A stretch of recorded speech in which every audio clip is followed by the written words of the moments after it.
ভাই আমাকে কয়টা টাকার ভিক্ষা দিবেন, আপনাকে আল্লাহ মঙ্গল করবো।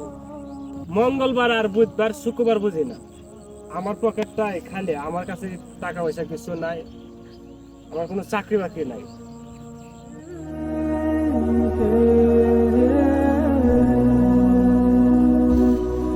এই, এই, এই, আয় এদিকে।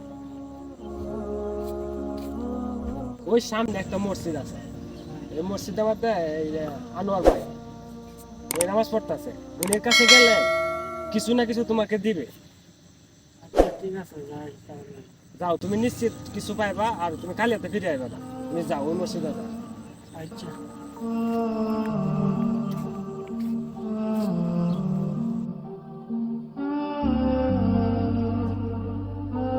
ভাই কি হলো?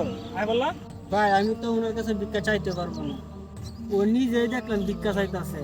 মানে উনি যে ভিক্ষা চাইতেছে?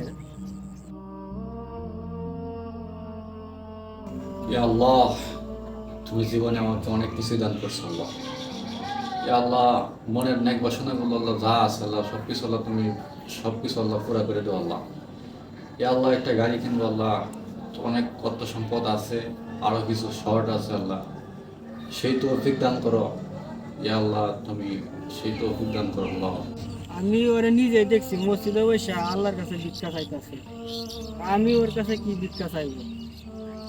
আমি এখন নিয়ত করছি আমি ওর মানুষের কাছে ভিক্ষা চাইবো না, আমিও আল্লাহর কাছে মুনাজাত ধরে ভিক্ষা চাইবো আল্লাহর কাছে। আর ভাই আপনার নাকি চাকরির দরকার একটা, আপনিও আল্লাহর কাছে চান, চাকরি পেয়ে যাবে।